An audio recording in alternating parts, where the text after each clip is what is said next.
이미 천국에 가 있어요. 죽는 거는요, 결코 두려운 게 아니에요. 그리고 죽는데 꽃밭을 간다는 사람들 너무 많이 봤어요. 미국에는 어떤 그 근사체험, 임사체험이라고 그래요. 죽음을 경험한 사람들 2만 명한테 물어본 거. 죽었다 살아 돌아온 사람들 3시간, 5시간 의학적으로는 죽었다 이런 사람들 3시간, 5시간 후에 살아 돌아온 사람들 물어보니까 모두가 공통적으로 뭐라고 그래요? 꽃밭을 간다는 모두가. 그리고 빛이 있는 대로 빨리 올라간다는 거. 내가 94년도에도 99살 먹은 할머니야. 병자성사라는데 내 손에서 마지막 기름을 바르고 내가 마지막 사제경까지 해주는데 돌아가신 할머니가 있어요. 근데 싹 영혼이 정말 올라가는 게 보이더라니까요. 싹 너무너무 행복한 영혼이 올라가는 게 보이는 거예요. 그래서 죽음은 뭐가 있느냐 그러지만 죽음은요 우리는 하늘나라로 들려 올려지는 거예요. 유혹에 관해서 이야기를 하고 있습니다. 우리가 이 세상을 살면서 내 마음 안에 천사하고 악마가 동거를 하는데 신앙생활을 하는 이유는 천사가 승리하기 위해서 내 마음 안에 천사가 승리하기 위해서 신앙생활을 하는 거예요. 우리 인간은 나약하기 때문에 언제든지 악의 유혹에 넘어갑니다. 그러니까 예수님이 맨 마지막 주의 기도 바칠 때 악에서 구하소서 그러죠? 예, 우리가 악에서 오죽하면 예수님 맨 마지막에 그 기도를 했겠어요. 이 세상에 살아가면서 악의 유혹에 넘어가지 않을 사람은 한 사람도 없어. 매일 우리는 그 유혹에 넘어가요. 그 유혹을 물리칠 수 있는 능력이 바로 신앙생활이에요. 우리가 돌도로 빵이 되라고 그러는 거나 돌머리도로 서울대학 들어가라는 거나 다 뭐다? 욕심이다. 욕심이다. 욕심만 버리면은 우리 인간은 인생을 참 행복하게 살 수 있다. 예수님 말처럼 말씀이 가득 차 있으면은요, 인생이요, 조금 넉넉하지 않아도요, 즐거울 수 있어요. 미국의 제일 행복한, 우리나라도 마찬가지지만 제일 행복한 직업이 1위가 성직자예요, 성직자. 말씀이 있기 때문에 제일 행복한 말씀이 있기 때문에. 그래서 여러분들도 말씀이 내 마음 안에서 살아 움직일 수 있도록 깨어 기도해라. 그 아주 중요한 거예요. 원주 비행장이 있어요. 그래갖고 비행장이 있어서 재밌어요. 원주 비행장이 있어서 그 이글스라고 그 비행 전투단이 있는데 여기서 연습해. 우리 여기 평창 하늘에서 처음에 막 태극기 그릴 때 보면 막 엉망으로 그려요. 그 다음에 뭐 하트도 막 찌그러져서 그리고 한 2달 연습하면은 아주 잘 그려져요. 그래서 그 비행장이 있다. 신경 쓰지 마세요. 나한테 절을 하면 어떻게 한다? 권세와 영광을 주겠다. 우리가 악마의 유혹에 빠져서 나 잘난 척, 교만하느냐고 다른 사람 무시하고 주님을 섬겨야 되는데 주님도 안 섬기고 세상에 나만 섬기라고 나만 잘났다고 우리 유혹에 많이 빠진다. 그것도 안 되니까 이번에는 악마가 예수님을 예루살렘 성전 꼭대기에 데리고 올라가서 당신이 하느님의 아들이거든 뛰어내려 보시오. 시험하는 거예요. 여기 계신 분들 중에서도 주위에서 그런 소리 많이 들으실 거예요. 너 성당 나가는데 왜 너만 그 꼴로 살아? 다른 사람 성당 안 나가도 잘 먹고 잘 사는데 넌 성당 나갔는데 왜 그렇게 하느님이 있다면 네가 그렇게 고통스럽겠니? 주위에서 그렇게 악마들이 와갖고 얘기 많이 해요 안 해요? 해요. 많이 해요. 그때 흔들리는 거예요. 정말로 하느님이 있다면은 내가 왜 이 고통을 겪지? 마음이 흔들리는 거죠. 근데 저는 사제생활 20년 정말 짧은 세월을 살면서 영혼이 있다는 거, 영원이 있다는 거, 귀신이 있다는 거, 연옥이 있다는 거, 이거 확실히 믿습니다. 너무 많이 경험을 해서 그래요. 제가 10년 전에 본당 신부할 때, 능평성당에서 본당 신부할 때인데 성가대가 밤샘 피정을 해달라고 해서 밤 10시부터 11시까지 강의를 했어요. 강의를 했는데 막 강의가 끝났는데 성당 앞길에서 차 부닥치는 소리가 났어요. 나가보니까 버스하고 승용차하고 정면 충돌을 했는데 승용차가 버스 밑으로 아예 들어갔어요.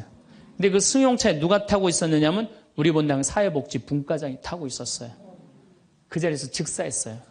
이 사람이 얼마나 착한 사람이냐면은 사회복지 분과장을 했으니까 요맘때만 되면 김장 다 해서 어려운 소년, 소녀 가정 다 넣어줬어요.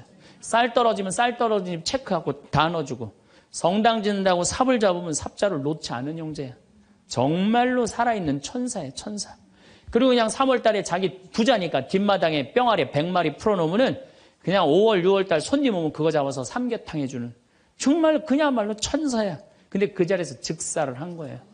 그래서 이제 부인이 시신을 분당 재생병원에서 옮겨갖고 새벽 2시에 다 뭐 검찰도 왔다 갔다 하고 그래갖고 새벽 2시에 시신 수습이 끝났어요. 그래서 상주들을 깨우러 간 거야. 근데 상주가 초등학교 5학년, 초등학교 3학년, 초등학교 1학년이야. 애들도 너무 예쁜 애들인데. 그래서 이제 엄마는 5살짜리 아이 저기 5학년 아이를 깨운 거야. 일어나봐라, 아들아. 근데 이 아들이요, 눈을 비비면서 엄마 나 이상한 꿈 꿨어. 그러는 거야. 무슨 꿈 꿨냐 그러니까 아빠랑 꽃밭을 가는데 너무 꽃밭이 예뻤다는 거예요. 막 천국같이 예뻤다는 거예요.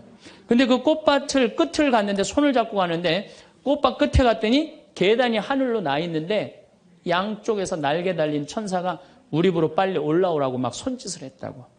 그래갖고 내가 올라가려고 했더니 아빠가 내 손을 딱 놓더니 지금부터 나 혼자 올라가는 거라고. 넌 나중에 올라가라고.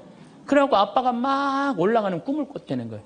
초등학교 5학년 아이가 아빠가 돌아가신 사실도 모르는 아이가. 이건 뭐예요? 이 아빠가 돌아가시면서 누구한테 보여준 거예요? 아들한테 보여준 거예요. 이런 일은 너무 많아요. 우리가 죽으면은 굉장히 우리 한국 사람들은 죽음을 너무 무서워해요. 근데 난 죽는 거는 꽃밭을 간다는 얘기는 너무 많이 들었어요. 우리 여기 생태마을에 암 환자들이 많이 오잖아요. 작년에 글라라라는 자매가 하나 있었어요. 진짜 얼굴도 이쁘고 그냥 천사예요, 천사. 천사인데 폐암이 걸린 거예요. 4년 전에 폐암이 걸려갖고 이 6개월밖에 못 산다 그러는데 여기서 정말로 행복하게 4년을 살았어요. 근데 그냥 남편도 천사, 그냥 아들은 또 서울신학교 다니고 있어요, 지금도. 그 둘째 아들도 천사, 막내딸도 남편 말할 것도 없고. 그런데 하여튼 4년을 살다가 뇌까지 전이가 된 거예요. 근데 나는 우리 집에 암 환자들한테 그런 얘기를 해요. 죽는 거 무서워하지 말아라. 그리고 왜 미리 땡겨서 걱정하냐. 3개월 후 6개월에 죽을 거야 지금 걱정하냐. 오늘 즐겁게 살자. 그러다 보니까 4년 5년 살았으면 많이 사는 거죠. 6개월밖에 못 산다고 그랬는데. 그리고 내가 항상 그랬어요. 죽으면 행복한 대로 가는 거다. 맨날 그랬어요. 내가 살아도 좋고 죽어도 좋고. 근데 이 분이 이 글라라 자매가 뇌까지 전이 된 상태에서 죽은 거예요. 죽었는데 둘째 아들이 참 착해. 그 아들. 엄마 평상시에 죽으면 안 된다고 미리 이게 응급처치를 배운 거야. 엄마 혀가 말려 돌아갔는데 그걸 피고 막 심폐소생술을 하고 살려낸 거야. 그래갖고 이 글라라 자매 살아나서 이제 일산병원에서 내가 만났어. 글라라 자매 그러더라고. 신부님, 내가 정말로 죽음의 여행을 떠나는데 너무 황홀하고 행복했다는 거야. 정말 신부님 말대로 이게 죽는 게 이렇게 황홀하구나. 근데 그냥 아들놈이 살려놓은 거야. 그냥 살려나갔고 그냥 깨보니까 그래서 한 3개월 정도 혼수 상태로 있다가 세상을 떠났어요. 나는 그분은 천당에 갔다고 확실히 믿습니다. 나는. 내가 미사도 맨날 봉헌하지만은 이미 천국에 가 있어요. 죽는 거는요, 결코 두려운 게 아니에요. 그리고 죽는데 꽃밭을 간다는 사람 난 너무 많이 봤어요. 미국에는 어떤 그 근사체험, 임사체험이라고 그래요. 죽음을 경험한 사람들 2만 명한테 물어본 거. 죽었다 살아 돌아온 사람들 3시간, 5시간 의학적으로는 죽었다 이런 사람들 3시간, 5시간 후에 살아 돌아온 사람들 물어보니까 모두가 공통적으로 뭐라고 그래요? 꽃밭을 간다는 모두가. 그리고 빛이 있는 대로 빨리 올라간다는 거. 내가 94년도에도 99살 먹은 할머니야. 병자성사를 하는데 내 손에서 마지막 기름을 바르고 내가 마지막 사제경까지 해주는데 돌아가신 할머니가 있어요. 근데 싹 영혼이 정말 올라가는 게 보이더라니까요. 싹 너무너무 행복한 영혼이 올라가는 게 보이는 거예요. 그래서 죽음은 뭐가 있느냐 그러지만 죽으면은요 우리는 하늘나라로 들려 올려지는 거예요. 예. 난 내가 강의할 때 핸드폰을 넣어도 한 번도 승질을 부린 적이 없어 나는.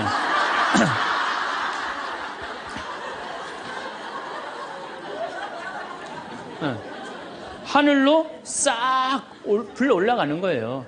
그래서 티베트에는 사자의 서라는 책이 있어요. 그 사자의 서라는 책을 보면은요, 죽으면은 꽃밭에 간다는 거. 동양이나 서양이나 거의 죽고 난 다음에 세상은요, 무섭고 깜깜한 데로 가는 게 아니에요. 근데 일본의 한 의사가 너무 힘들어서 자살을 했어요. 그랬더니 땅속으로 빨려 들어가는 거야. 근데 살아 돌아온 거야. 그리고 난 다음에 자살하고 살아 돌아온 사람 다 물어보니까 다 똑같은 경험을 했다는 거야. 그래서 돌아다니면서 뭐라 그래요? 자살하지 말라고. 죽어서 좋은 데 가려고 그러면은 자살하지 말라고. 그리고 강의하고 다니는 교수도 있어요. 죽고 난 다음에 세계가 너무 많은 거예요. 우리 죽고 난 다음에 뭐가 있냐고 그러지만 실질적으로 죽고 난 다음에는 하늘나라가 펼쳐지는 거예요. 그리고 여러분들 하느님 믿었으니까 어떻게 되는 거야? 어디로 가? 하늘나라로 가는 거죠. 여러분들은 그런 믿음과 확신이 있어야 돼. 근데 우리 천주교 교우들은요, 하늘나라에 대한 희망 별로 없어요. 그저 미사 예물을 보면은, 오늘도 내가 예물 보니까 맨 대학 입시, 딸 결혼, 뭐 애 생기게 해주고, 땅 팔리게 해주고, 뭐 월세 나가게 해주고, 전세나. 그건 미사 예물이 아니에요. 미사는 예수님의 십자가상의 제사를 통해서 우리가 구원의 업적을 쌓는 거예요. 구원의 공로를 나누어 받는 거예요. 그러니까 미사를 드릴 때 내 영혼이 구원받기를 간절하게 예물을 내야 돼. 근데 자기 이름을 쓰고 자기의 구원을 위해서 미사 예물 내는 사람 한 사람도 없어요. 다 자식, 남편, 부모를 위해서야지 자기를 위해서는 안 된다 이거예요. 내가 언젠가 방송에도 얘기했지만은 성 안셀모 성인이 살아서 자기를 위하여 드리는 미사 한 대는 죽어서 드리는 위령 미사 1000대보다 낫다고 그래. 근데 여러분들은 자기를 위해서 한 번도 안 드리는 거 아니에요. 내가 구원받기를. 여러분들 비오 신부님 1918년서부터 1968년까지 50년 동안 오상 받은 비오 신부님 아시죠? 그 비오 신부님 매일 피를 3분의 1컵을 쏟았어요. 의사 3명이서 평생을 감염이 될까 치유가 될까 옆에 붙어 있었는데 아무 소용이 없었어요. 이 비오 신부님은 처음에 너무 고통스러워서 이거 붕대 감고 다녔어. 다른 사람 표시도 안 내려고. 근데 어쩔 수 없이 당신이 표시로 나오는 수밖에 없었죠. 이분은 미사를 보통 2시간, 3시간 드렸어요. 하고 온 많은 사람들이 이분 덕에 성화가 많이 됐죠. 근데 이분이 뭐라 그래요? 미사야말로 가장 아름다운 구원의 제사라고 그랬어요. 미사를 가장 귀하게 여긴 현대 성인이에요. 그러니까 여러분들 미사처럼 좋은 게 없는 거예요. 그 미사 시간 예수님의 십자가상의 제사를 통해서 내 구원의 은혜를 받는 거야. 근데 우리는 죽고 난 다음에 생각 거의 안 해요. 그냥 살아서 디립다 받고 싶은 거지, 그냥. 살아서. 이것도 내가 뭐 욕심에 욕심. 하늘나라에 대한 희망을 가져야죠.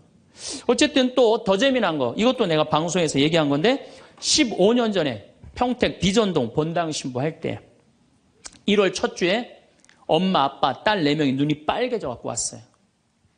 자기네들 성당 다니고 싶다는 거예요.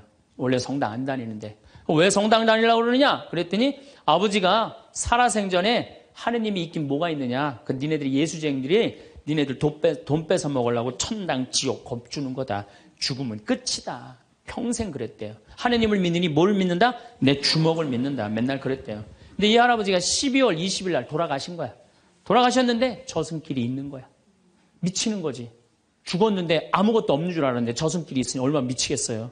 그래갖고 저승사자들한테 매달렸대요. 난 돌아가야 된다고. 그래갖고 아버지를 하관을 땅에다 묻는데 관을 두들기더래요. 뚜껑을 열어보니까 이게 진짜 내가 경험한 거예요. 뚜껑을 열어보니까 아버지가 살아 돌아온 거예요. 그러면서 저승 얘기를 해준 거예요. 저승길이 있더라. 너희들 정말로 하느님을 믿어라. 그리고 일주일을 살고 돌아가신 거예요, 할아버지.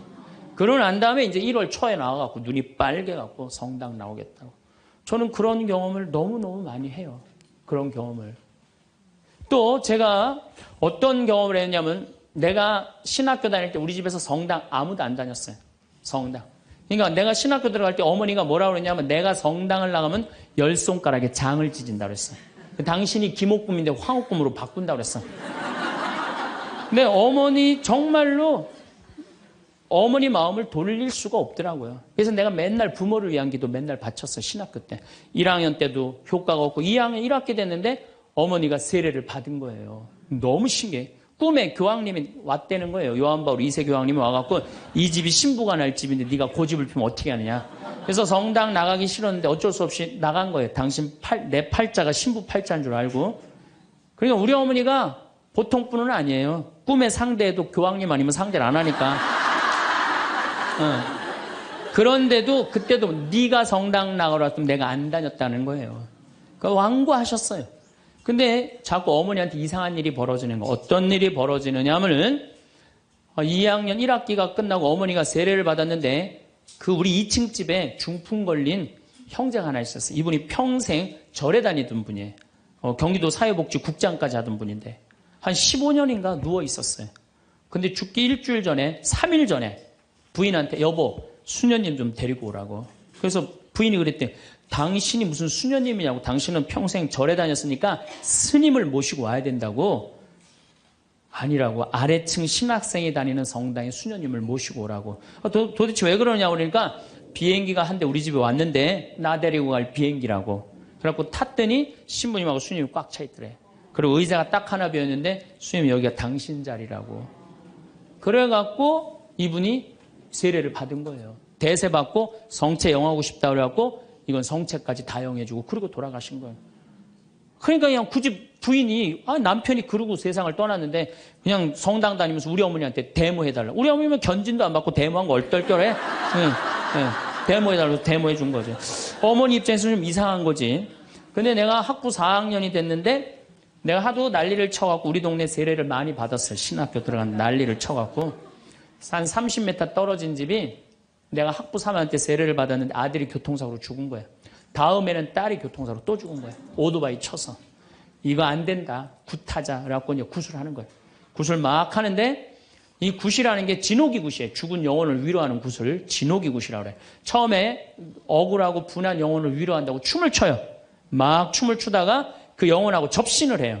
그래갖고 그 영혼이 미처 해주지 못한 말을 전해주는 걸 공수라고 그래. 공수. 막 공수를 하는 거야.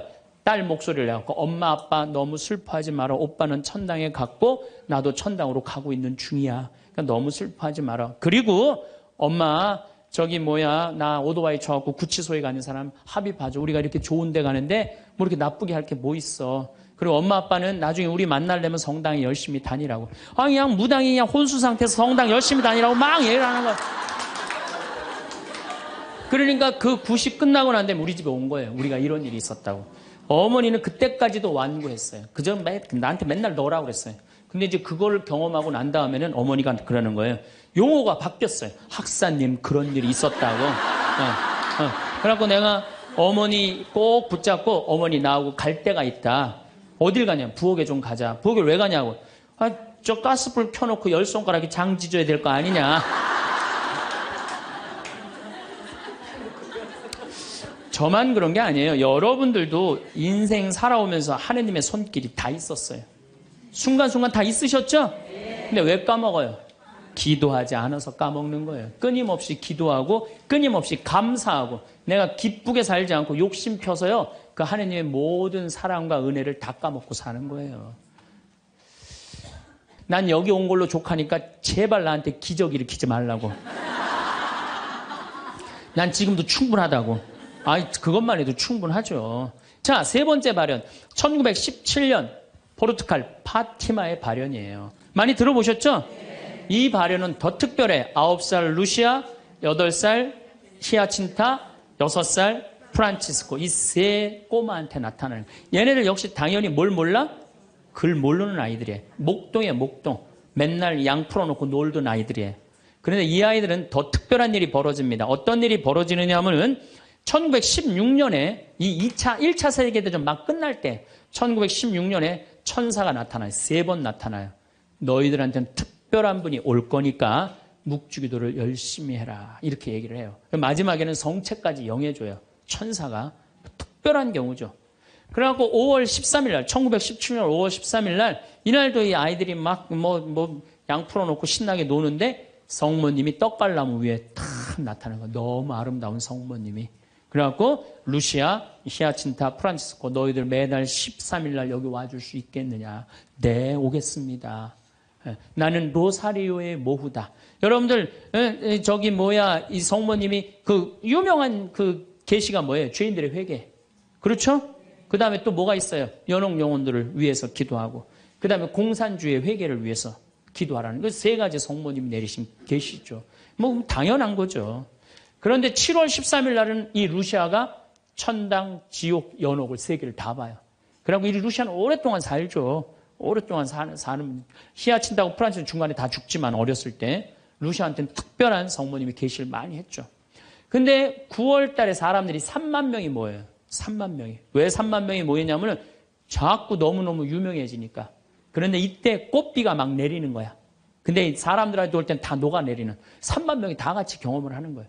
10월 달에는 마지막 발현 때는 7만 명이 모여요. 7만 명이. 그런데 전날부터 폭우가 쏟아지는 거야.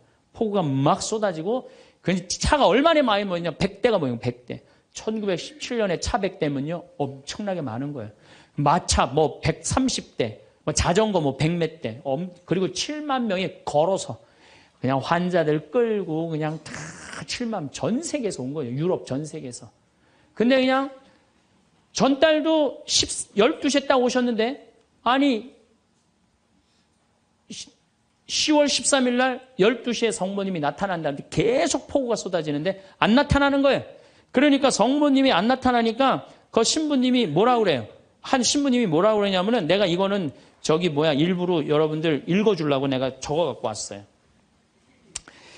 이 전날 밤 그곳을 꼬박 세운 한 신부가 물었다. 몇 시에 오시니? 정오에 오십니다. 루치아가 대답했다. 그 신부는 시계를 본 후 다시 루치아를 보면 봐. 지금이 정오란 말이야. 그 부인은 거짓말쟁이라고 우리에게 말할 셈이니 그 신부는 참지 못하고 어린이들을 의심쩍어 했다. 그리고 또 시계를 보았다. 하지만 정오가 넘었잖아. 여러분 모두가 환상이라는 것을 모르시겠습니까? 있을 수 없는 일입니다. 성모님의 발현은 없다는 거예요. 집으로 가세요. 다들 집으로 가세요. 이래요. 근데 루시아는 부인께서 오신다고 하셨습니다. 신부님 전 그분께서 약속을 지킬 것을 믿고 있습니다. 12시에 오기로 했는데 성모님이 안 오기로 루시아가 얘기를 했는데 근데 1시에 갑자기 비가 그쳐요. 난 또 성모님도 정말로 답답해요. 아니 12시에 오기로 했으면 12시 와야 될 거 아니야. 왜 1시간 동안 애를 괴롭혀 애들을. 1시에 갑자기 비가 맺히고 구름이 걷히는 거예요. 거치면서 태양이 비치는데 기가 막힌 장면이 벌어지는 거예요. 태양이 돌면서 무지개 색깔이 나면서 그리고 의심을 품었던 많은 사람들이 와요. 여기도 이제 그 내용이 나와요. 의심을 품었던 사람들이 뭐라고 그러냐면 하느님 우리 죄를 용서해 주소서 이렇게 얘기를 해요. 왜 그러느냐면은 무신론자, 회의론자들이 와갖고 왜 이 공포에 질려서 그러냐면 태양이 돌면서 그 뜨거운 태양이 땅으로 떨어지는 거. 너무 뜨거워갖고 이 사람들이 이게 마지막 심판인가 보다. 공포에 질린 거지. 7만 명이. 그래갖고 막 울면서 막 살려달라고 그러고 그냥 우리를 좀 제발 용서해달라고 그렇게 15분 동안 태양이 온갖 조화를 비추고 딱 제자리에 돌아갔는데 더 놀라운 건 그 7만 명 모두가 이틀 동안 비가 젖었는데 다 비가 말랐고 30cm 진흙이 깨끗하게 꾸들꾸들해진 거예요. 7만 명이 완전히 뭐 한두 명이 본 게 아니라 그 사진을 보면요. 다 이러고 쳐다보고 있는 거예요. 하늘을. 이게 바로 파티마의 성모님이에요. 이렇게 아니 온 세상에 하느님의 현존하심이 명명백백한데 이제 파티마에 갈 거예요. 여러분들도 성지 다니세요. 예루살렘도 가시고 제발. 아니 개신교 다니는 분들은 어떻게 해서든지 돈 모아서 개 모아서 가는데 천주교들은 안 가. 우리 하늘나라에 대한 희망이 없어서 그래요. 어떻게 해서든 이 세상에서 복 받으려고 돈 조금 쓰는 거 아까운 거야. 내가 첫날 말했죠. 돈은 쓴 것만 내 돈이에요. 여러분들 아껴봤자 아무 소용 없어요. 그것도 성지순례 가기 위해서 어떻게? 쓰셔요. 네. 자, 그렇다면은 아직도 나는 의심이 간다. 그렇다면 내가 가장 확실한 증거를 하나 댈게요. 그게 뭐냐면 예수님이에요. 예수님. 예수님이라는 분이 2000년 전에 이 세상에 왔다 가셨어요. 아니 그분이 안 왔다 갔다 하면 베드로라는 존재가 탄생했겠어요? 안 탄생했겠어요? 베드로라는 사람은 탄생할 수가 없어요. 베드로, 2대 교황, 리노, 3대 교황, 클레토, 4대 교황, 클레멘스, 알렉산더, 식스토 이래갖고 지금 교황이 265대예요. 2000년 동안 한 번도 끊어지지 않고 그 전승이 내려온 거예요. 예수님의 살아있는 모습을 보고 근데 베드로라는 인물이요. 어떤 인물이냐면은 어부였어요. 그 갈릴레 호수의 어부였어요. 그건 사나이 중에 사나이였어요. 남자 중에 남자였어요. 예수님 정말로 지켰던 사람이에요. 마지막에 배신 좀 해서 그렇지. 네. 그런데 마지막에 예수님을 배신합니다. 정말로. 왜냐하면 그 스승이 그렇게 허망하게 죽을 줄은 꿈에도 몰랐거든. 그래갖고 배신하고 도망가 버려요. 네. 그런데 부활했다는 거야. 그래도 안 믿어요. 그래도 안 믿고 어떻게 갈릴레 호수 가고 물고기를 잡아요. 근데 또 나타난 거야. 미치는 거지 베드로는. 아니 그냥 죽었으면 한 일주일 후나 한 달 후에 나타나면 얼마나 좋아. 계속 3일 만에 계속 나타나네. 그러니까 물속에 뛰어들고. 그리고 40일 동안 예수님하고 생활하면서 이 사람의 인생은 완전히 바뀌어요. 어떻게 바뀌느냐. 베드로가요 대단한 말 하지 않아요. 돌아다니면서 내가 예수님을 만났는데 이 예수님이 십자가에 못 박혀서 처참하게 돌아가셨는데 3일 만에 부활하셨다. 자, 내 예를 들면 좀 그렇고 여러분들 만약에 본당 신부님이 죽었는데 3일 만에 다시 살아났어. 완전히 땅까지 다 묻어놨는데 3일 만에 주일날 딱 나타나갖고 나하고 같이 밥 먹자 그러고 강론을 했어. 여러분들 주에 나가고 우리 신부님 죽었는데 3일 만에 살아나왔다고 얘기할 것 같아, 안 할 것 같아요? 아마 온 세상 돌아다니면서 얘기할 거예요. 그렇죠? 그 경험이 베드로한테 있었던 거예요. 그 예수님을 40일 동안 보고 가만히 있을 수가 없었던 거야. 이젠 죽음도 불사하는 거지. 그 12제자가 다 같이 경험한 제자 11제자가 온 세상을 돌아다니면서 그걸 전한 거예요. 그 전한 게 지금까지 우리한테 내려온 거야. 그러면 이 성서, 그 사람들이 이제 베드로가 전한 얘기를 적어갖고 성서 안에 예수님을 써놓은 거예요. 우리가 성서에 예수님이 한 말씀은 살아 움직이는 그분의 2000년 전의 현존이야, 현존. 그것만 읽어도 가슴이 아마 미어 터질 것 같아요. 근데 그냥 성서도 안 읽고 성지순례도 안 읽고 그냥 맨날 천장에 누워갖고 예수님 있는 거야 없는 거야 이러고 의심을 하고 앉아있으니 이게 얼마나 한심한 유혹에 얼마든지 빠질 수 있어요. 자, 그랬더니 이제 여러분들 이제 오늘 이제 신앙심이 생겼어. 좀 생겼어요? 네. 그래, 맞아. 생겼어. 이제 하느님은 확실히 계신 거야. 성모님도 있고 예수님도 있고 오늘은 굳건한 마음으로 믿음으로 돌아갔어. 오늘 잘 때요. 악마가 와서 뭐라고 그럴 것 같아요. 야, 그거 신부님 그거 개인적인 얘기지. 그거 아니야. 있긴 뭐가 있어. 없어. 계속 끊임없이 유혹받아요. 그렇다면 우리가 이 유혹에 안 빠지려면은 어떻게 해야 되느냐? 유혹에 안 빠지려면은요. 끊임없이 기도해야 돼. 그렇죠? 그 다음에 항상 기뻐해야 돼. 신앙인의 기본은 뭐예요?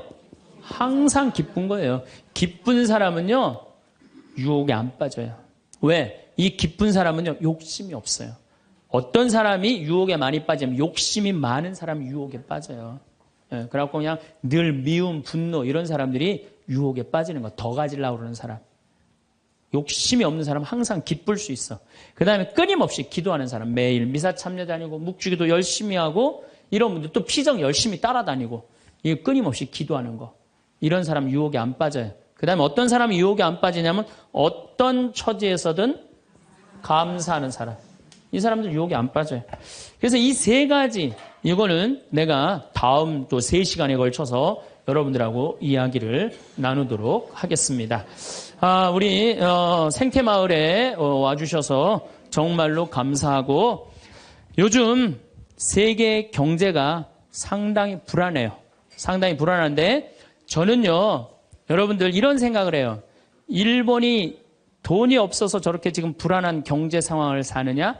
미국이 돈이 없어서 불안한 경제 상황을 사느냐? 저 사람들 상당히 지금 힘들고 고통스러워요. 뭐가 없느냐? 말씀이 없는 거예요. 무슨 말씀이 없느냐? 하느님의 말씀이 없는 거예요. 그러니까 유럽 교회가 지금 난리가 나잖아요, 지금.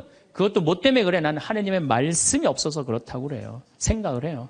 그래서 여러분들도 내 삶 안에 내가 흔들릴 때, 뭐가 없을 때 흔들려? 하느님의 말씀이 살아 움직이지 않을 때. 그러니까 말씀이 살아 움직이고 악마는 마음 안에서 빼내시기를 바라겠습니다. 감사합니다. 행복에 관한 명언은 수많은 철학자, 작가, 지도자들이 남긴 깊은 통찰을 담고 있습니다. 행복에 관한 몇 가지 명언 공유합니다. 아리스토텔레스. 행복은 우리의 행동에서 비롯됩니다. 달라이 라마. 행복은 이미 준비된 것이 아니다. 그것은 당신의 행동에서 비롯된다. 에이브러햄 링컨. 사람은 누구나 자신이 마음먹은 만큼 행복할 수 있다. 헬렌 켈러. 당신이 한쪽 문이 닫히면 다른 쪽 문이 열린다. 하지만 우리는 종종 닫힌 문을 너무 오래 보기 때문에 우리를 위해 열린 문을 보지 못한다. 조지 산타야나. 행복은 감정을 통해 성취되지 않고 성취와 자유를 통해 성취된다. 마하트마 간디. 행복은 당신이 생각하는 것, 말하는 것, 그리고 행동하는 것이 조화를 이루는 것이다. 엘리너 루즈벨트. 미래는 자신이 가진 꿈의 아름다움을 믿는 사람들의 것이다. 이 명언들은 각각의 맥락에서 행복에 대한 다양한 관점을 제시하며 우리가 행복을 추구하는 데에 있어 많은 영감을 줍니다. 평온한 오늘 되시기를. 감사합니다.